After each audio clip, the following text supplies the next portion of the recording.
स्वागत है आपका। आपके साथ मैं हूं ज्योत्सना पाटनी। सुबह 9 बजे की बड़ी खबरें लेकर हाजिर हैं हम। नमस्कार, आपके साथ मैं हूं दीपिका यादव। अगले 1 घंटे में आपको दिखाएंगे हर वो जरूरी खबर। राजधानी दिल्ली के मालवीय नगर में होटल में लगी आग में 21 लोगों की मौत हो गई है, जबकि 35 लोग घायल हैं। दिल्ली में अभी होटल की आग की जांच चल रही थी कि बिहार के मुजफ्फरपुर में भी बड़ा अग्निकांड हो गया। मुजफ्फरपुर के एक व्यस्त इलाके में हॉस्पिटल के आईसीयू में आग लगने से 4 लोगों की मौत हो गई, जबकि कई दूसरे अस्पतालों में शिफ्ट करवाए गए हैं। यहां पर परिजन अस्पताल के कर्मचारियों के रवैये से बेहद गुस्से में हैं। पंजाब के फिरोजपुर की बात करें तो यहां पर भी एक होटल में आग लग गई है। जब तक फायर फाइटर्स की टीम मौके पर पहुंचती, एक शख्स की मौत हो चुकी थी। हर शहर में अग्निकांड के पीछे एक ही बड़ी वजह है और वो है लापरवाही। सबसे पहले आपको दिखाते हैं मुजफ्फरपुर में आखिर हुआ क्या। तो मुजफ्फरपुर के प्रसाद हॉस्पिटल में आज सुबह 3:30 बजे आग लगने से अफरा तफरी मच गई और आग अस्पताल के 5वें फ्लोर पर आईसीयू में हुए शॉर्ट सर्किट से लग गई। इस अग्निकांड में 4 लोगों की मौत की पुष्टि हो चुकी है।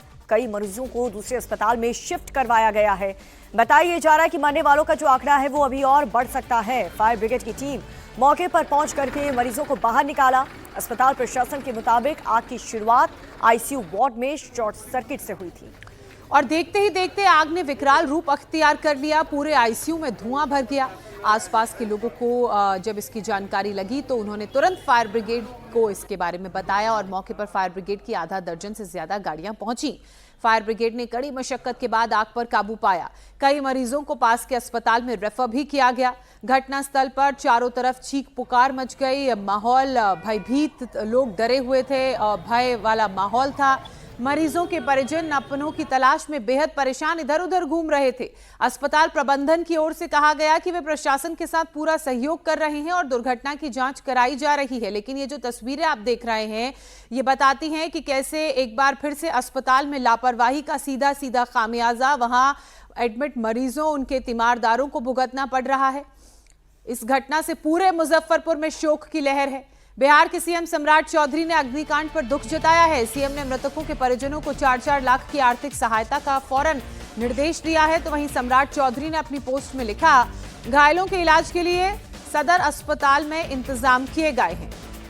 तो मुजफ्फरपुर के अस्पताल में रात 3 बजे शॉर्ट सर्किट से आग लगी और उसके बाद 4 मरीजों की दम घुटने से मौत हो गई। वहीं हादसे को लेकर के अस्पताल में भर्ती मरीजों के परिवार वालों ने एक बहुत बड़ा और गंभीर आरोप लगाया। मरीज के परिवार वालों का कहना यह है कि आग लगते ही अस्पताल के स्टाफ मौके से भाग गए। एक भी स्टाफ वार्ड में नहीं रुका और ना ही स्ट्रेचर पर बंधे मरीजों को खोला गया, नहीं तो लोगों की जान बचाई जा सकती थी। और भाई था मेरा, आईसीयू के जितने भी आपको अटेंडी थे वो सारे अटेंडी वहां से भाग गए। जितने पेशेंट के आपको थे, पेशेंट के अटेंडी वेटिंग वाले सब, वो लोग जा के वहां से सब निकलवाए हैं। समय रहते फायर ब्रिगेड वाले पहुंच गए थे। ये किस्मत अच्छी थी, उन्होंने जो है सो लोगों को उतारने में मदद की है, सारा कुछ किया है।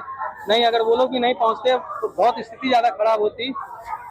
ये कंडीशन था वहाँ का। और आग एक बिस्तर पे लगी थी, वो लोग चाहते सिर्फ उस बिस्तर को अलग कर देते ना तो इतना आग नहीं फैलता। ये 3:30 पौने 4 की घटना है। एक भी अटेंडेंट था इसमें? कोई नहीं था, सारा भाग चुका था। क्या मतलब हम लोग अटेंडी लोग जो वेटिंग में थे वो लोग जाके अपने मरीज को उसमें चादर में टांग के नीचे निकाल के लाए हैं। ये स्थिति थी। तो भाई थे, हम लोग गए हैं। स्थिति ये थी कि मैं अपने भाई को बगल में था, उसको नहीं देख पा रहा था मैं। ये शीशा फोड़ के धुआं निकाला गया, हम लोग टांगे हैं। ये स्थिति थी, आंखों देखा हाल था। कुछ तो ऐसे भी पेशेंट थे जो चल के भी जा सकते थे, लेकिन उनका हाथ पैर बंधा हुआ था जिसके कारण वो चल जा नहीं पाए हैं। वो लोग इतना भी नहीं किए कि जिनको वो बांधे हुए कम से कम उनका भी हाथ पैर वो खोल देते तो वो लोग निकल के खुद से चल के रेंग के भी वो लोग निकल जाते। स्ट्रेचर को भी उन्होंने बाहर नहीं किया। पेशेंट को भी अगर बाहर कर देते हैं तो बहुत पेशेंट की जान बच जाती। कितने लोग झुलसे होंगे आपने? मेरे नजर के सामने 2 से 3 लोग। एक तो पूरे जल गए थे, 2 से 3 लोग जो है सो झुलस गए थे। उसमें मेरे पिताजी भी झुलसे हैं, उनको थोड़ा पीछे जला है, ट्रीटमेंट चल रहा, आप देखते हैं। आग लगा है तो हम भाग के नीचे आए। कहाँ पे आग लगा हुआ था? सुने हैं 4 तल्ला पे लगा है। 4 तल्ला पर? इसमें आदमी मरे वगैरह भी हैं? जानकारी हम लोग को नहीं, हम लोग को जानकारी नहीं मिला है कि ये जो हाला हुआ है ना, तो हम लोग नीचे उतरे हैं तो देखे हैं कि सुने हैं कि आग लग गया, तो अपना मरीज को के नीचे ले आए हैं। बेचारी तो बीमारी है, बेचारी बाहर लाइन कट गया है तब हम बोल रहे थे हल्ला बहुत हो रहा है, देखो ना कैसे का हल्ला मारना तो रोड पर हो रहा है। कल से हिंदा हम हिंदी ऑपरेशन भेजे सब लोग निकली है, ऑपरेशन हुआ है। भर्ती मरीजों के परिजनों की जुबानी आपने पूरा सूरत हाल जाना। मुजफ्फरपुर के डीएम सुब्रत कुमार सेन ने हादसे वाली जगह का मुआयना किया। उन्होंने वहां पर क्या क्या देखा और क्या कहा, आइए आपको सुनाते हैं।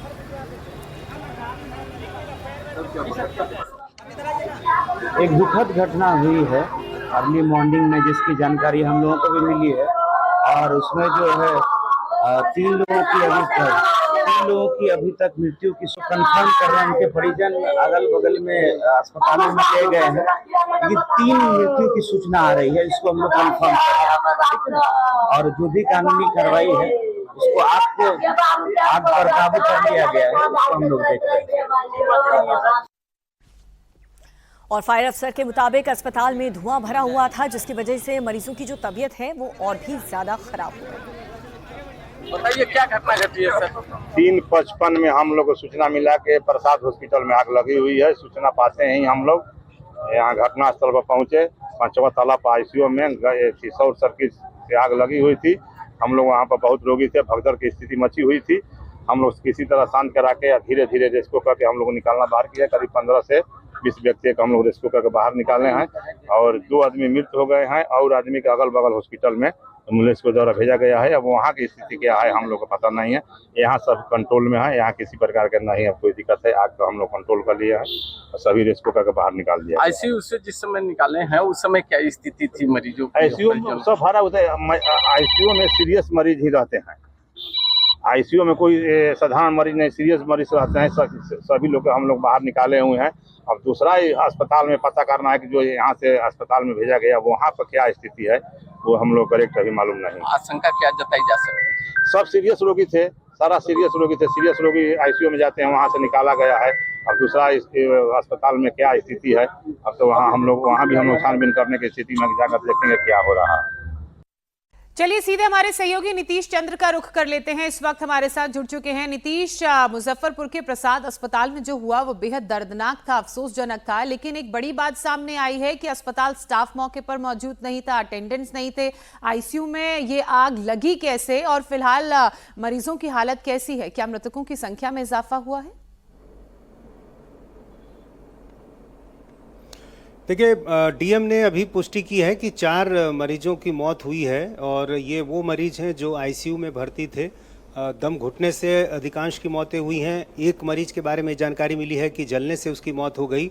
और मरीज के जो परिजन वहाँ पर मौजूद थे उन लोगों ने एक बड़ा आरोप लगाया अस्पताल पर और ये कहा है कि जब ये घटना हुई उस समय जो आईसीयू में स्टाफ थे वो वहाँ से भाग खड़े हुए, उन्होंने मदद नहीं की। ये बहुत बड़ी बात है कि जब आईसीयू में जो तमाम मरीज थे, एक मरीज ने यह भी कहा कि यदि एक बेड पर आग लगी थी, शुरुआत एक बेड से हुई थी, उसी समय यदि आग पर काबू पाने की कोशिश कोई करता तो शायद ये इतना बड़ा हादसा होता ही नहीं।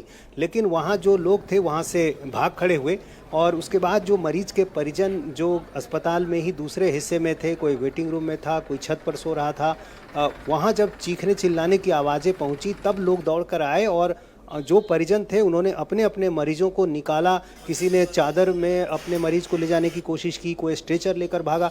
तो बहुत ही अफरा तफरी की स्थिति हो गई थी। फिलहाल अभी वहाँ पर चूंकि फायर ब्रिगेड की गाड़ी करीब 10 मिनट में पहुँच गई थी तो इस वजह से आग जो है नीचे के तल्ले तक नहीं गई। 5वें तल्ले पर आईसीयू है और आईसीयू में जो मरीज़ थे उनके बारे में ये बताया गया कि जाहिर है सभी गंभीर मरीज़ थे।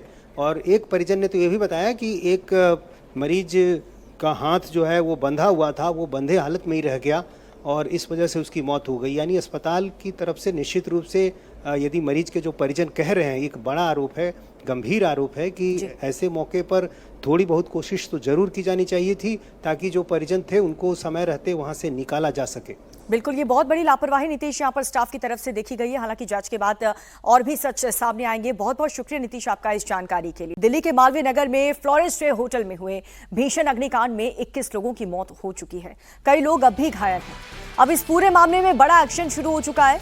एक्शन यह है कि दिल्ली पुलिस ने होटल के मालिक लवकेश बजाज को गिरफ्तार कर लिया है। लवकेश बजाज की दिल्ली के साकेत से गिरफ्तारी हुई है। पुलिस लवकेश से लगातार पूछताछ कर रही है और सूत्र ये बता रहे हैं कि शुरुआती पूछताछ में लवकेश बजाज पुलिस को ये बता रहा है कि उसने अपने होटल का कारोबार बढ़ाने के लिए कमरों की संख्या में इजाफा किया था। लवकेश बजाज के मुताबिक मालवीय नगर और साकेत इलाके में कई बड़े और नामी अस्पताल हैं।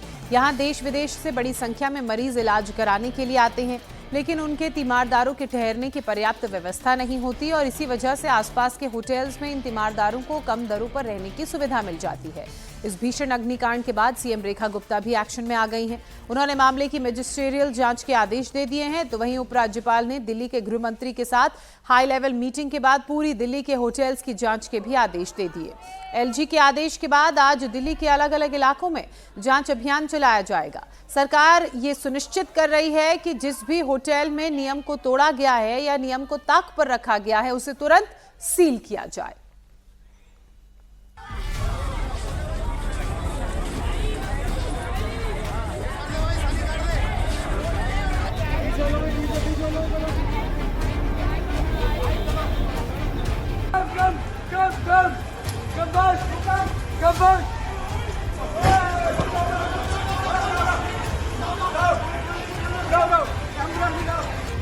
दिल्ली के मालवीय नगर में फ्लोरिश स्टे होटल में हुए भीषण अग्निकांड से हर कोई सकते में है।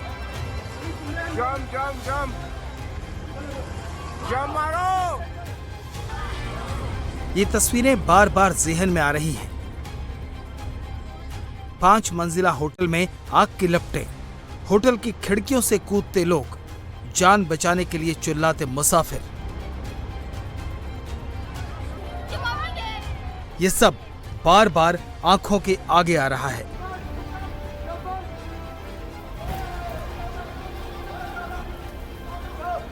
अग्निकांड कितना भीषण था इसकी गवाही इन तस्वीरों के साथ साथ बढ़ती मृतकों की तादाद भी दे रही है।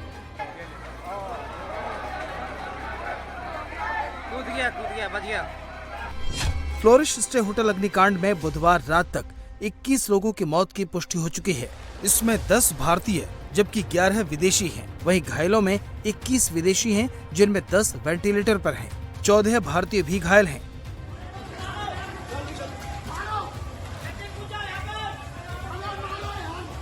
भीषण अग्निकांड में मृतकों के शव बुरी तरह से झुलस गए हैं। उनकी जान पहचान के लिए डीएनए टेस्ट किया जा रहा है। दिल्ली के हौजरानी में फ्लोरिश स्टे होटल पूरी तरह नियमों को ताक पर रखकर चलाया जा रहा था। यहाँ 6 कमरों के लाइसेंस पर 25 कमरे बने थे। दिल्ली के मालवीय नगर में फ्लोरिश स्टे होटल में हुए भीषण अग्निकांड के बाद दिल्ली के उपराज्यपाल तरनजीत सिंह संधू एक्शन में आ गए हैं। दिल्ली के गृह मंत्री आशीष सूद के साथ हाई लेवल मीटिंग के बाद एलजी ने सख्ती के साथ आदेश दिए हैं। एलजी ने फायर सेफ्टी का पालन न करने वाली जगहों के खिलाफ सीलिंग की कार्रवाई का आदेश दिया है। होटल में आग लगी, पूरा होटल जल गया। लोग इस दुखद घटना पर पूरा प्रशासन चिंतित है, व्यथित है और हम सब इसको मिलकर ऐसी घटनाएं दोबारा ना हो इसके संदर्भ में जो एनफोर्समेंट के एक्शन है, जिन बिल्डिंग्स के पास जरूरी कागजात, जरूरी अनुमतियां नहीं है, और जैसे ये बिल्डिंग भी, इसकी अनुमति 2024 में दी गई। जो आज ये दुखद घटना हुई है, 2024 में 6 कमरों की B&B चलाने की अनुमति दी गई। तो ऐसे ही अब हमने आज निर्णय किया है कि जांच करके ऐसी सब बिल्डिंग्स को जिनके पास उपयुक्त एनओसीज नहीं है उसको सील किया जाएगा। उनकी अनुमति, जो वायलेशन कर रहे हैं उनकी अनुमति को रद्द किया जाएगा। और आज डीएम के नेतृत्व में डीसी,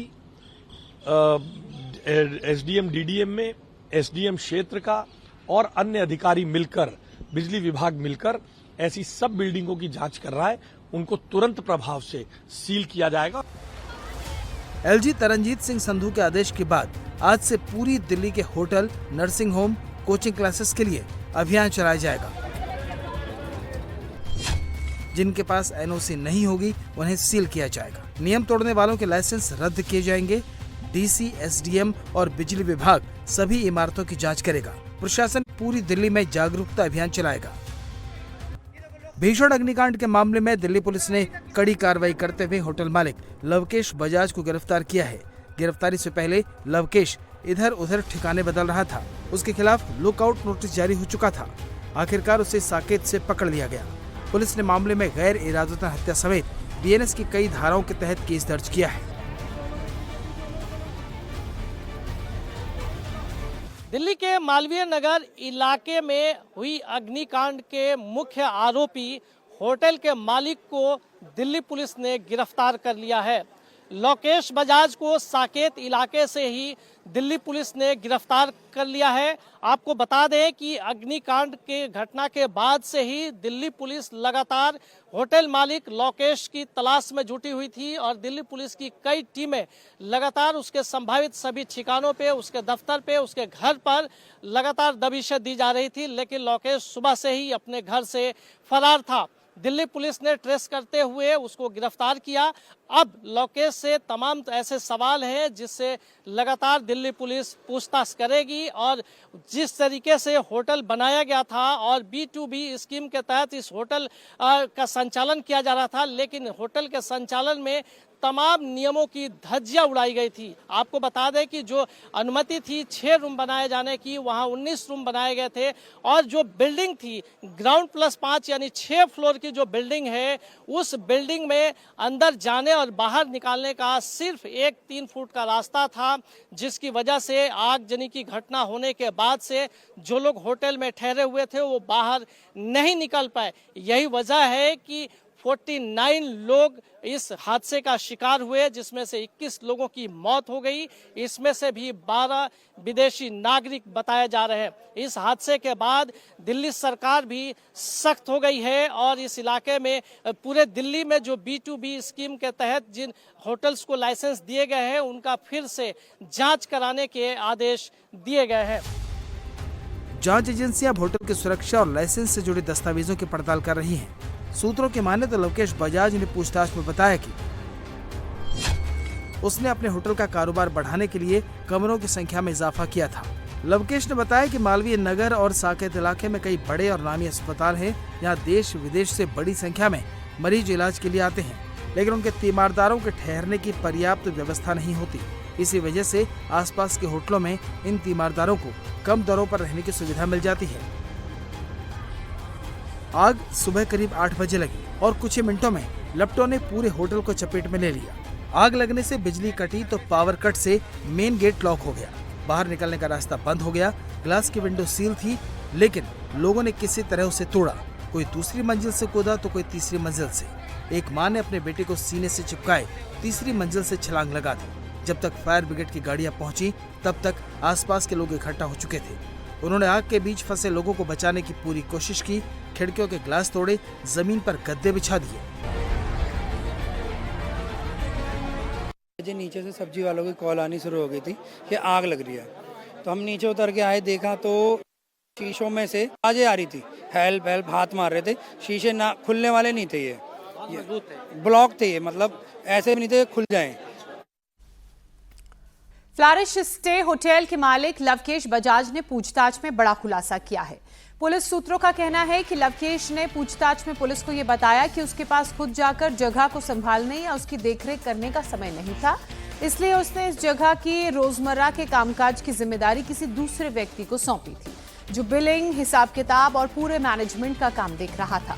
कमरे का साइज बढ़ाने और कुछ बदलाव करने जैसे ढांचागत बदलावों का सुझाव किसी दूसरे व्यक्ति ने दिया था, जिसने उसे भरोसा दिलाया था कि इस तरह के इंतजाम आम बात हैं और दिल्ली में सब चलता है। और देखिए, पूछताछ के दौरान बजाज ने यह भी माना है कि उस जगह के पास फायर एनओसी नहीं थी। पुलिस आज बजाज को कोर्ट में पेश करके रिमांड मांग सकती है ताकि मामले की जांच सही तरीके से आगे बढ़ सके और बजाज के मददगारों के नामों का भी खुलासा हो सके। कुमार सोनू हमारे सहयोगी हमारे साथ जुड़ चुके हैं। कुमार सोनू, अब चूंकि मालिक को गिरफ्तार कर लिया गया है, पूछताछ में तमाम बड़ी बातें सामने आई हैं और बहुत तरह के लूप होल का पता चला है, यानी कि इस होटल मालिक को ये पता था कि जिस तरह से इस होटल का कंस्ट्रक्शन हुआ है वो पूरी तरह से इलीगल है, वो एक बड़े हादसे का इंतजार कर रहा था। देखिए, लवकेश बजाज ये बेहतर तरीके से जानता था कि उसके पास होटल चलाने के लिए फायर की एनओसी नहीं है और इस बात को उसने दिल्ली पुलिस के साथ हुई पूछताछ के दौरान कबूल भी किया है। पहली बात। दूसरी बात, उसका साफ तौर पर कहना है पुलिस टीम को कि उसके पास इतना समय नहीं था कि वो तमाम होटल्स को लेकर खुद जो है काम कर सके, इसलिए उसने उन सब कामों के लिए स्टाफ को रखा हुआ था। उसके पास समय नहीं था क्योंकि उसके और भी काम है और उसके दूसरे बिजनेस भी है, तो वो उन पर फोकस करता था। फिलहाल दिल्ली पुलिस आज जो है लवकेश बजाज को दिल्ली की साकेत कोर्ट में पेश करेगी और वहां से उसकी रिमांड मांगेगी। रिमांड मांगने के बाद जो है आगे इसमें जो है जांच होगी। लेकिन आज जो है दो बड़ी तस्वीर आपको देखने को मिलेगी। पहली तस्वीर ये मैं आपको दिखाऊं, ये देखें, ये जो आप शटर देख रहे हैं, ये होटल देख रहे हैं, ये उस लवकेश बजाज के होटल से महज कुछ दूरी पर है, कुछ मीटर पर है, जहां पर आग लगी थी और इस होटल को जो है उसके मालिक ने बंद कर दिया है। तमाम गेस्ट जो हैं वो कमरों से निकालकर खाली करवा दिए कमरे और होटल बंद कर दिया है। इसके बाद इसी लाइन में ऐसे कई छोटे और बड़े गेस्ट हाउस और होटल बने हुए हैं जो कि इसी तरीके से खाली करा लिए गए हैं। दरअसल कारण क्या है कि दिल्ली सरकार और जो दिल्ली के उपराज्यपाल हैं उन्होंने ये आदेश जारी किया है कि अब ऐसे होटल मालिकों पर भी कार्रवाई होगी, प्रॉपर्टी के मालिकों पर भी कार्रवाई होगी और प्रॉपर्टी सील भी होगी जो नियमों की ताक पर रख के होटल और गेस्ट हाउस चला रहे हैं। तो उसको ध्यान में रखते हुए तमाम होटल मालिकों ने अपने अपने होटल से बोर्ड उतार दिए हैं, गेस्ट हाउस जो है अपने खाली करा लिए हैं, साथ ही साथ उनको लॉक कर दिया है, शटर डाउन करके बंद कर दिया है। आपको दिखाएं, देखे ये भी लवकेश बजाज का ही एक और गेस्ट हाउस है और इसको भी जो है अंदर से चेन डालकर लॉक। अजय कुमार सुनो, एक बात और बताइए, लवकेश बजाज के वहां पर कुल कितने गेस्ट हाउसेज हैं और उनका संचालन कौन कर रहा था? इसी बीच लगातार तस्वीरें आप हमें दिखा रहे हैं हमारे दर्शकों को कि होटल मालिक ने अपने होटल इस घटना के बाद खाली करवा दिए हैं। कई होटल के शटर डाउन हो चुके हैं, कई होटल ऐसे हैं जिन पर ताले लग चुके हैं क्योंकि इलीगली ये बने थे। 6 अगर कमरों की कंस्ट्रक्शन की परमिशन थी तो 25-25, 29 कमरे यहाँ मकान होटल मालिकों ने बनाए थे। लेकिन कुमार सोनू, 2 सवाल, लवकेश बजाज के इस एरिया में और कितने होटल हैं? इसके अलावा जिस व्यक्ति को वो संचालन की जिम्मेदारी देने की बात कह रहे थे उस पर किस तरह की कानूनी कार्रवाई होगी?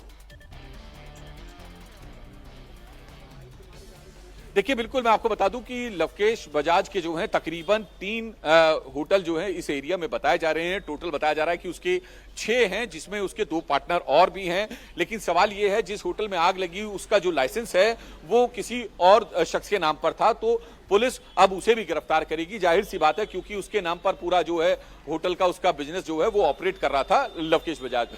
सवाल ये है कि जब वो बिजनेस संभाल नहीं सकता था तो वो उस बिजनेस को कर क्यों रहा था, पहली बात। दूसरी बात ये कि उसके पास तमाम दस्तावेज क्यों नहीं थे, चाहे वो फायर की एनओसी हो या एमसीडी के प्रॉपर लाइसेंस हो या फिर दिल्ली सरकार की तरफ से प्रॉपर लाइसेंस हो।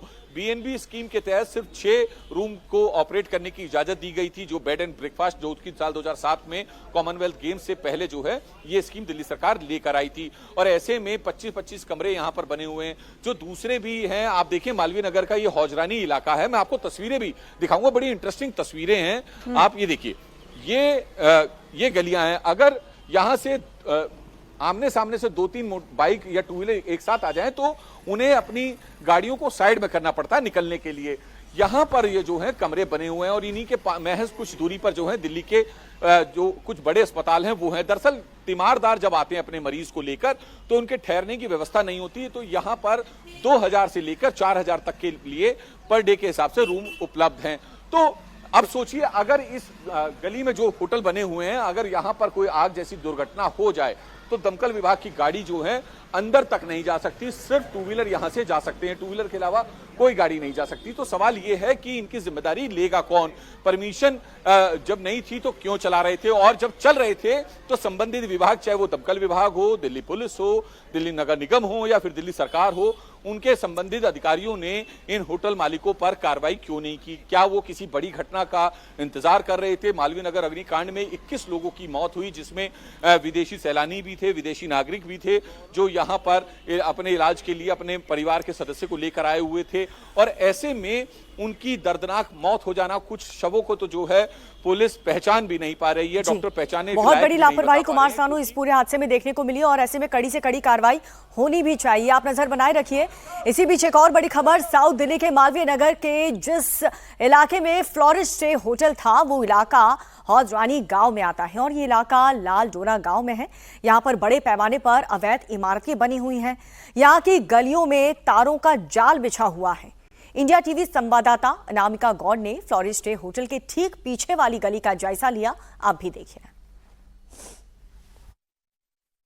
साउथ दिल्ली का जब नाम आता है तो पॉश इलाके दिमाग में आते हैं, लेकिन असल में साउथ दिल्ली दिखता कैसा है? साउथ दिल्ली के गांव में इस समय क्या स्थिति है? कितना सरकार ध्यान दे रही है, कितना एमसीडी ध्यान दे रही है, इसका पता इस बात से चलता है कि मेरे ऊपर केवल 1 फुट के ऊपर यहाँ पे तारों का जंजाल लटका हुआ है। ये वो गली है हौज रानी गाँव की, जहाँ पे लाखों परिवार रहते हैं और यहाँ से 100 मीटर की दूरी पर ही कल शॉर्ट सर्किट हुआ, तार में आग लगे और आग इतनी बड़ी कि पूरा होटल जल के राख हो गया। लेकिन उस होटल के ठीक पीछे वाली गली में इस समय हम मौजूद हैं और आपको जो दिखाई देगा वो ये है तारों का जाल, जो शायद अब हौजरानी के गांव वालों ने इसे अपने घर का एक हिस्सा मान लिया है, इसमें सजावट कर दी है। लेकिन ये कितना खतरनाक साबित हो सकता है कि अगर यहाँ पे एक भी चिंगारी लगती है तो ये चिंगारी पूरी तारों की लपटों से होते हुए जितने भी ये घर हैं इन्हें अपनी चपेट में ले लेगा। और आप ये गली देखिए, यहाँ तक फायर ब्रिगेड की टीम आना, उनका एक एक पाइप आना मुश्किल हो जाएगा क्योंकि बहुत संकरी ये गली है, दाएं भी और बाएं भी घर ही घर हैं। आप ये पिलर देखिए, इस पिलर में मीटर लगा हुआ है, इस पिलर से ही गैस की पाइपलाइन भी जा रही है, इस पिलर से नेट की केबल जा रही है, इसी पिलर से जो स्ट्रीट लाइट है उसकी वायर भी जा रही है और यहाँ के सभी घरों को इसी तरीके से कनेक्ट किया गया है। 3 मंजिला 4 मंजिला यहाँ पे घर हैं, लोग अपने परिवारों के साथ रहते हैं, बच्चों के साथ रहते हैं। भैया, आप लोग तो एक टाइम बॉम्ब के नीचे रह रहे हैं, कभी भी यहाँ पे चिंगारी लगी और ये सब घर इसकी जद में आ सकते हैं। बिल्कुल मैम, मेरा नाम मोहम्मद इसरार है, इसी गली में रहता हूँ मैं। ये तो पहले गांव था, ज़मीनें जो किसानों की थी वो गवर्नमेंट अंडरटेकन ले चुकी, बचा क्या? कोई यहाँ सरकारी नौकरता है नहीं, गांव के किसान लोग हैं, जैसे तैसे करके कर्जा दर्जा लेके मकान बनाए तो जाहिर सी बात है उसकी लागत लगी तो 2-4 किराएदार भी आएंगे और लीगल तरीके से, इलीगल नहीं, जो घरेलू रहने वाले हैं। ये होटलें तो अब बनी हैं 4 साल से 5 साल से, पहले नहीं थी होटलें। वही लोग यहाँ घरों में रहते थे, इलाज करा के अपने चले जाते थे। अब इन्होंने होटलें बिल्कुल पैक करके ऐसी बना दी हैं कि निकलने का वो ही नहीं है, रास्ता ही नहीं है निकलने का। के सामने जो है इसमें पूरा पीजी है, टोटल नर्सें रहती हैं इसमें। अब ये बताइए, इनका फ्रंट उधर है, एसी की गर्म हवा हम झेल रहे हैं। पैसे वाली पार्टियाँ क्या बोलें इनसे? जब शॉर्ट सर्किट होता है तो जो एसी का बाहर का ढांचा है उसमें यही ब्लास्ट होता है, अब आप देखिए ना, वो लोग तो आगे सेफ हैं, ये गली कहाँ जाएगी अगर ब्लास्ट होता तो? वहाँ पे आप जाओगी, आप अपने आप को सिक्योर नहीं करोगी। भैया, क्या कब से है ये तस्वीर? ये तस्वीर कम से कम 15 साल से। मैं मैम यहाँ 10 साल से हूँ, तब से ही देख रहा हूँ। ये रेंट पे रहते हैं? मैं किराए पर रहता हूँ, जॉब करता हूँ हॉस्पिटल में, पेंसिल हॉस्पिटल में ड्राइवर की जॉब करता हूँ। जी। देखो, डेसू वालों का काम है कि वो जो है मंथली में या 6 मंथ में कोई विजिट करें और इसके लोड के हिसाब से देखें। करते हैं वो? नहीं करते, ऐसा कुछ भी नहीं है, ऐसा कुछ भी नहीं है। नहीं लगता कि यहाँ पे भी कोई हादसा हो सकता है? अब हादसा तो देखो इत्तेफाक की बात होती है, अब कोई आग लगे और कोई लोड सर्किट हो तो उसमें ये तो आप पूरे गांव में चले चलिए, मेरे साथ यही हालत है पूरे गांव की। इधर होटल है, मतलब बाईं तरफ में होटल की पीछे की दीवार है और दाईं तरफ लोगों के घर हैं। क्योंकि आगे होटल बन गए, सड़क जो है वो पूरी तरीके से नहीं बनाई गई, सड़क बहुत छोटी है, धीरे धीरे ये पीछे जैसे ही जाते जाएंगे और संकरी होती जाएगी और ये तारों का जाल जो है यहाँ पे बढ़ता ही जा रहा है। यहाँ पे आप एसी गिनिए, 1 एसी है, 2 एसी है, 3 एसी है, 4 एसी है, 5 एसी है। अगर लोड बढ़ता है और यहाँ पे शॉर्ट सर्किट होता है तो सीधा इसकी जद में ये घर आएगा और इस घर से होते हुए ये आग गली के आखिरी छोर तक जा सकती है।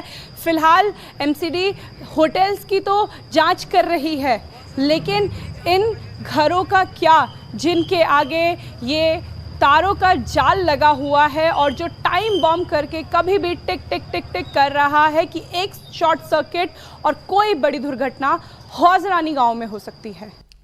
दिल्ली अग्निकांड पर अब सियासत भी शुरू हो गई है। आम आदमी पार्टी घटना के लिए दिल्ली सरकार को जिम्मेदार ठहरा रही है, तो वहीं बीजेपी ने पलटवार करते हुए कहा होटल को लाइसेंस केजरीवाल सरकार में दिया गया। और तब की सरकार के मंत्री और ऑफिसर्स ने रिश्वत लेकर के ऐसे लाइसेंस तमाम होटल मालिकों को बांटे हैं। 3 मिनट की जो दूरी थी फायर स्टेशन की, वहां 1 घंटा लग गया साहब, और कोई जवाब देने वाला नहीं है। आज 4 इंजन की सरकार इनकी है, एमसीडी में ये, दिल्ली सरकार में ये, एलजी साहब इनके, केंद्र सरकार इनके, तो और कितने इंजन चाहिए साहब। मार्च 2026 में जब पालम में 9 लोग जल के मरे, तब इनका हाइड्रोलिक लैडर ना खुला। मई 2026 मतलब पिछले महीने विवेक विहार में जो 9 लोग मरे जल के, इनके फायर ब्रिगेड में पानी नहीं था। फिर इनका जो सीढ़ी है वो छोटा पड़ गया, दूसरा फायर ब्रिगेड बहुत देर में आया। आज भी यही हुआ, आज भी लोकल लोगों ने बचाया। अगर लोकल लोग नहीं होते साहब तो जाने बहुत ज्यादा जाती। फायर ब्रिगेड अगर समय से आ गया होता तो आज काफी लोग हमारे बीच में होते। जितनी भी विसंगतियां हैं और करप्शन है, ये सारा का सारा जो आम आदमी पार्टी के समय का समय है 11 साल का, वो आप सब लोग जानते हैं। मुख्यमंत्री से लेकर कोई ऐसा मंत्री नहीं है, विधायक नहीं है जो भ्रष्टाचार में लिप्त नहीं था। ये भी एक उसी, अभी मैं राजनीति करना नहीं चाहता हूँ, अगर आपने मुझसे पूछा है तो मैं कहना चाहता हूँ 2024 के दिए हुए लाइसेंस हैं ये। उस समय भारतीय जनता पार्टी की सरकार नहीं थी और उन्होंने ही हर चीज़ में भ्रष्टाचार करके लाइसेंस दिए थे और लोगों की जेबें भरी थी। इसलिए अब हमको जो करना है, इस पर हमारी मुख्यमंत्री ने बहुत संवेदनशीलता के साथ निश्चित रूप से उन्होंने ऑर्डर किए हैं। गिरफ्तारियां भी होंगी और इस तरह के जितने भी लाइसेंसेस हैं उनके आड़ में जो लोग गलत तरीके से मिसयूज कर रहे हैं उनके ऊपर भी सख्त कार्रवाई होगी और जो अधिकारी भी इसमें लिप्त हैं उनके खिलाफ भी सख्त कार्रवाई होगी, जिससे कि भविष्य में इस तरह की पुनरावृत्ति दोबारा से ना हो। और अब बड़ी खबर पश्चिम बंगाल से है, जहां पर टीएमसी सुप्रीमो ममता बनर्जी को एक बहुत बड़ा झटका लगा है। तृणमूल कांग्रेस में 28 साल के इतिहास में पहली बार इतनी बड़ी टूट सामने आई है। टीएमसी के 58 बागी विधायकों ने पार्टी से निकाले गए विधायक ऋतव्रत बनर्जी को अपना नेता चुन लिया है और विधानसभा स्पीकर ने मंजूरी भी दे दी है। ममता बनर्जी अब स्पीकर के फैसले के खिलाफ कोर्ट जाने की तैयारी कर रही हैं। पार्टी के प्रवक्ता कुणाल घोष ने कहा कि टीएमसी पूरे मामले में कानूनी पहलू की जांच कर रही है। हालांकि इस पूरे घटनाक्रम पर अभी विधानसभा स्पीकर और ममता बनर्जी का कोई बयान स्पष्ट रूप से सामने नहीं आया है। ममता के पास अब 22 विधायकों का समर्थन है। टीएमसी ने इन विधानसभा चुनावों में 294 सीटों में से 80 सीटों पर जीत दर्ज की थी और 58 विधायकों ने अलग गुट बनाकर ऋतव्रत बनर्जी को कमान दे दी थी।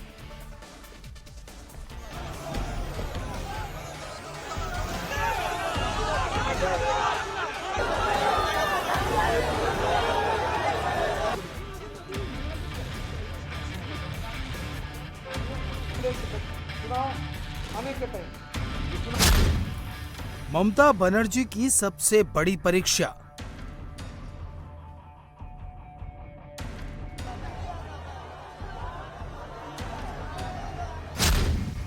बागियों को कबूल करेंगी दीदी या पार्टी में फूट।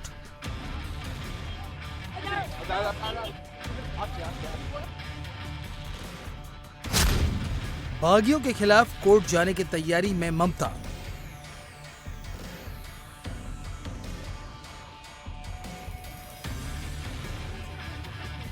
ममता बनर्जी अब कोर्ट जाने की तैयारी कर रही हैं। टीएमसी के 80 विधायकों में से 60 ने नेता प्रतिपक्ष पर दावा किया।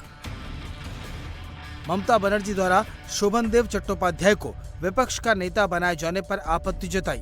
देर शाम को स्पीकर ने बागियों के नेता ऋतव्रत बनर्जी को प्रतिपक्ष नेता मान लिया। उनके गुट को विधान भवन में ऑफिस भी अलॉट हो गया। अब ममता बनर्जी स्पीकर के फैसले को चुनौती देने का मन बना चुकी हैं। विधानसभा स्पीकर ने विरोधी गुट को मान्यता दी है, जबकि टीएमसी ने शोभनदेव को आधिकारिक नियुक्ति की चिट्ठी दी।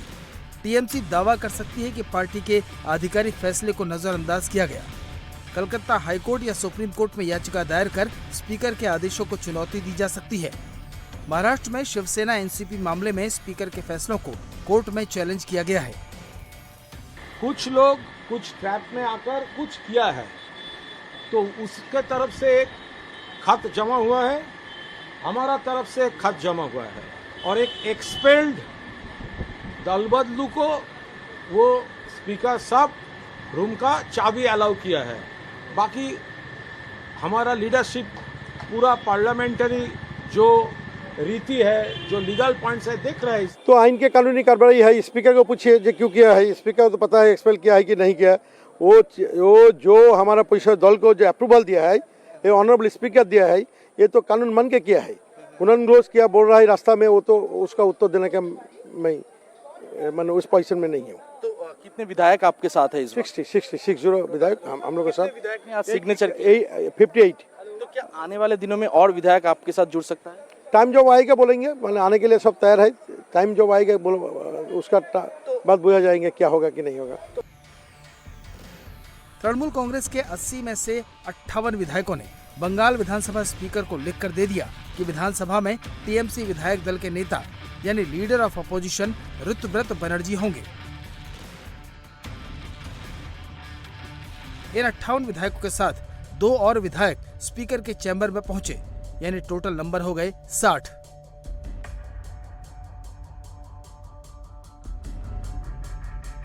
टीएमसी के 80 विधायक हैं। दल बदल कानून से बचने के लिए 2/3 यानी 54 विधायक चाहिए। ऋतुव्रत बनर्जी के पास 60 विधायकों का समर्थन है, यानी 2/3 से 6 विधायक ज्यादा। इसलिए ऋतुव्रत बनर्जी के गुट पर दल बदल कानून भी नहीं लगता। 15 साल तक बंगाल पर एकछत्र राज करने वाली ममता बनर्जी की पार्टी ने हार के बाद अब तक का सबसे करारा झटका देखा है। ममता बनर्जी के करीबी कुणाल घोष और शोभनदेव चटर्जी बंगाल विधानसभा में लीडर ऑफ अपोजिशन के जिस कमरे के सामने बैठकर रोज प्रोटेस्ट कर रहे थे, उस रूम का ताला तो खुल गया, लेकिन लीडर ऑफ अपोजिशन की कुर्सी पर शोभनदेव के बजाय ऋतुव्रत बनर्जी बैठे। ऋतुव्रत को ममता ने पार्टी से निकाल दिया था। अभिषेक बनर्जी ने शोभनदेव को लीडर ऑफ अपोजिशन बनाने की चिट्ठी सरकार को सौंपी थी, लेकिन बुधवार को ऋतुव्रत बनर्जी 60 विधायकों के साथ विधानसभा पहुंचे। ममता बनर्जी के भतीजे अभिषेक बनर्जी को शिक्षक भर्ती घोटाले में ईडी ने समन जारी किया है। 15 जून को अभिषेक बनर्जी को पूछताछ के लिए भी बुलाया गया है। ईडी शिक्षक भर्ती भ्रष्टाचार मामले से जुड़े कथित वित्तीय लेन देन की जांच कर रही है। और देखिए, इस जांच के दौरान लिप्स एंड बाउंस नामक संस्था से संबंधित पूछताछ जानकारियां सामने आई हैं, जिनके आधार पर एजेंसी अभिषेक बनर्जी से पूछताछ करना चाहती है। ईडी की टीम सबसे पहले शांति निकेतन पहुंची थी, लेकिन वहां पर अभिषेक नहीं थे। इसके बाद अधिकारी कालीघाट रोड स्थित उनके आवास पहुंचे। उस समय भी अभिषेक बनर्जी घर पर मौजूद नहीं थे। बताया जा रहा है कि वो पूर्व मुख्यमंत्री ममता बनर्जी द्वारा बुलाई गई बैठक में शामिल होने के लिए गए थे और इससे पहले भी इस पूरे मामले में सीबीआई अभिषेक बनर्जी से पूछताछ कर चुकी है। अब ईडी ने उसी जांच से जुड़े वित्तीय पहलुओं को आधार बनाते हुए उन्हें समन जारी किया है। इससे पहले सीआईडी भी 8 जून को अभिषेक बनर्जी को तलब कर चुकी है। ये केस विधायकों के फर्जी सिग्नेचर से जुड़ा हुआ है। पश्चिम बंगाल विधानसभा के स्पीकर से टीएमसी के विधायकों ने ही शिकायत की थी कि जो चिट्ठी अभिषेक बनर्जी की तरफ से नेता विपक्ष के नाम के लिए दी गई है, उसमें उनके फर्जी दस्तखत किए गए हैं। पहले समन पर अभिषेक सीआईडी के सामने हाजिर नहीं हुए। अब उन्हें इस मामले में 8 जून को पेश होना है। तो 8 जून को सीआईडी के सामने अभिषेक बनर्जी की पेशी होगी। 15 जून को ईडी का जो नोटिस है उसके तहत उनसे पूछताछ होगी। हालांकि सीआईडी की टीम उनसे पूछताछ करने के लिए पहुंची थी। कई बार उनके अलग अलग घरों में जाने की कोशिश की गई थी। लीप्स एंड बाउंड्स के तहत ये जो पूरा मामला शिक्षक भर्ती से जुड़ा हुआ सामने आया, उसके तहत पूछताछ के लिए गई थी, लेकिन अभिषेक बनर्जी ना ईडी की टीम को मिले ना सीबीआई की टीम को। अब ऐसे में दोनों की तरफ से उन्हें नोटिस दिया गया है। वहीं फर्जी सिग्नेचर मामले को लेकर भी उनसे जांच हो रही है। पंचकुला में गैंगस्टर्स की शूट आउट की बड़ी आपराधिक घटनाएं सामने आई हैं, जहां पर बुधवार देर रात गोली बराड़ और रोहित गुदारा गैंग के शूटर्स ने नगर निगम वार्ड की पार्षद के देवर पर जानलेवा हमला कर दिया है। जानकारी ये मिल रही है कि शख्स रात करीब 12 बजे एक लाउंज से बाहर निकला। इसी दौरान बाइक से आए 2 बदमाशों ने उस पर ताबड़तोड़ फायरिंग शुरू कर दी। तकरीबन करीब 8 राउंड गोलियां चलाई गई हैं, जिसमें से एक गोली शख्स को लग गई, जिसके बाद बदमाश वहां से फरार हो गए। हालांकि इसके बाद पुलिस ने बदमाशों की तलाश तेज कर दी, जहां पर पुलिस और बदमाशों के बीच मुठभेड़ और इसी मुठभेड़ में दोनों शूटर्स के पैर में गोली लगी है। उन्हें पकड़ लिया गया है। दोनों पर गोल्डी बराड़ और रोहित गुदारा गैंग से जुड़े होने का आरोप है। पुनीत परिंजा हमारे सहयोगी इस वक्त हमारे साथ जुड़ चुके हैं। पुनीत, इस पूरे मामले में पुलिस ने जो कार्रवाई की है उसके बारे में बताइए।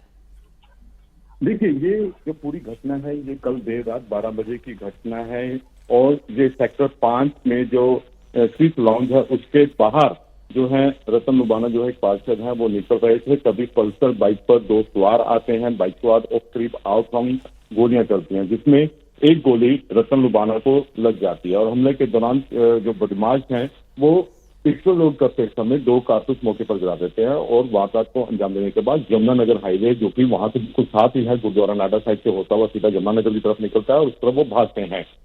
वहीं पुलिस को सूचना मिलती है डिटेक्टिव ब्रांच को और क्राइम ब्रांच 26 और एंटी नार्कोटिक्स सेल हरकत में आता है और बदमाशों को घेरने की कोशिश करता है और वहां पर बेला विस्टा होटल है उसके चौक पर पहुंचते हैं, वहां पर इनको घेरने की कोशिश की जाती है, वहां से ये बच निकलते हैं और उसके बाद नाडा साइड क्योंकि ये जंगली टाइप का एरिया है, काफी ज्यादा सुनसान ये रास्ता है, वहां पर इनको दोबारा घेरा जाता है और जब इनको वहां पर कार्रवाई की जाती है क्रॉस फायरिंग होती है जिसमें इनके घुटनों पर गोली लगती है और इनको वहां से पकड़ लिया जाता है। बहरहाल दोनों बदमाश जो है वो गोल्डी ब्रद और रोहित बजारा गैंग से जुड़े होने का इनके ऊपर आरोप है। एक होशियारपुर का रहने वाला है और वही दूसरा लुधियाने का रहने वाला है और एक का नाम हरप्रीत है और एक का नाम जसविंदर है। तो दोनों को बहरहाल अभी जो 18 राउंड फायरिंग हुई उसके बाद अब इनको पीजीआई में एडमिट करवाया गया है। बताया जा रहा है कि इनकी थोड़ी हालत जो है कंडीशन क्रिटिकल है जी। और इसके अलावा पंचकुला पार्षद के देवर की बात की जाए तो उनकी हालत कैसी है और क्यों उन पर इस तरह के हमले किए गए? देखिए, ये सारा जो मामला है ये लोग जो मनी होती है फिरौती के लिए ये लोग कॉल करते हैं और उसी के तहत पहले भी इनके ऊपर इस बात के लिए कॉल आई थी लेकिन जब इन्होंने चलिए पैसों को लेकर ये पूरा मामला जुड़ा हुआ है। फिरौती की मांग के चलते 2 अलग अलग गैंग के शूटर्स की तरफ से शूट आउट किया गया था, हालांकि पुलिस ने दोनों को पकड़ लिया है। बहुत शुक्रिया आपका पुनीत तमाम जानकारी के लिए। ईरान के खिलाफ जंग की राष्ट्रपति डोनाल्ड ट्रंप की नीति को अमेरिकी संसद में करारा झटका लगा है। ईरान के खिलाफ अमेरिकी सैन्य कार्रवाई को रोकने के लिए संसद ने युद्ध शक्तियों से संबंधित एक प्रस्ताव पारित कर दिया। युद्ध को रोकने को डेमोक्रेट्स के प्रस्ताव के पक्ष में बुधवार को 4 रिपब्लिकन सांसदों ने भी वोट किया और 208 वोट के मुकाबले 215 वोटों से प्रस्ताव पास हो गया। हालांकि अभी राष्ट्रपति डोनाल्ड ट्रंप के पास बतौर कमांडर इन चीफ वीटो का अधिकार सुरक्षित है और वो कांग्रेस के किसी भी प्रस्ताव को नामंजूर कर सकते। पटना में खान सर की कोचिंग पर हमले के मामले ने अब नया मोड़ ले लिया है। ज्ञान बिंदु कोचिंग की ओर से एक वीडियो जारी किया गया जिसमें यह दावा किया गया कि फायरिंग खान कोचिंग के 2 गार्ड्स द्वारा की गई थी। वीडियो में फटा हुआ पोस्टर, गिरा हुआ गेट और बिहार पुलिस सम्मान समारोह का बैनर भी दिख रहा है, जिससे घटना को लेकर अब कई सवाल खड़े हो रहे हैं। घटना के बाद खान सर ने पहले फायरिंग का आरोप लगाया लेकिन बाद में उन्होंने इस आरोप को वापस ले लिया था और अब ये जो नया वीडियो सामने आया है वो तमाम सवाल खड़े करता है। नशेड़ी ड्राइवर की बेकाबू थार, मारा गया बाइक सवार। पहले पेट्रोल में किया घोटाला, फिर शिकायत की तो ग्राहक को मारा बीच बाजार, लहराया हथियार, जान बचाना भारी पड़ गया। नॉन स्टॉप अंदाज में देखिए एक्शन से भरपूर खबरें इस रिपोर्ट में। नशे में धुत ड्राइवर इतनी तेज रफ्तार से कार चला रहा था कि उसे सामने बाइक का भी होश नहीं रहा और उसने उसे जोरदार टक्कर मार दी। वीडियो जयपुर का है जहां थार की टक्कर में एक युवक की दर्दनाक मौत हो गई। 1 जून की रात 1:30 बजे के करीब थार चला रहे एमबीबीएस के छात्र ने बाइक सवार राकेश मीणा को जोरदार टक्कर मारी। टक्कर इतनी जबरदस्त थी कि राकेश थार के नीचे फंस गया और काफी दूर तक घिसटता गया। राकेश के थार के नीचे फंसे होने के बाद भी नशे में धुत थार चला रहे एमबीबीएस के छात्र ने गाड़ी नहीं रोकी, जिससे राकेश की मौके पर ही मौत हो गई। घटना का सीसीटीवी फुटेज अब सोशल मीडिया पर तेजी से वायरल हो रहा है। मृतक राकेश मीणा दौसा का रहने वाला था। हादसे के बाद वहां मौजूद 2 युवकों ने थार को रोक लिया। थार में 3 युवक सवार थे। चश्मदीदों के मुताबिक तीनों युवक नशे में धुत थे। इस गाड़ी का पहले 2 बार ओवर स्पीड का चालान कट चुका है। एक शख्स ने पिस्टल निकाली और स्कूटी के पास खड़े युवक को धमकाने लगा। युवक कुछ समझ पाता, इतने में पीछे से हथियार लेकर एक शख्स भागता हुआ आया और सीधा युवक के सिर पर वार कर दिया। अचानक हुए हमले से युवक दहल उठा। इसके बाद दबंगों ने युवक के साथी और उसे पीटना शुरू कर दिया। दे दनादन वार से बचने के लिए युवक मस्जिद में घुस गया, लेकिन दबंग फिर नहीं माने और वो लगातार वार करते रहे। वीडियो झारखंड के जमशेदपुर का है, जहां आजाद नगर थाना क्षेत्र में कथित तौर पर हथियार लहराने और मारपीट का मामला सामने आया है। शिकायत के मुताबिक 6 से 7 युवकों ने पीड़ित के साथ मारपीट की और पिस्टल तानकर जान से मारने की धमकी दी, जिसके बाद युवक को जान बचाने के लिए मस्जिद में शरण लेनी पड़ी। वहीं वायरल वीडियो के आधार पर अब पुलिस मामले की जांच में जुटी है।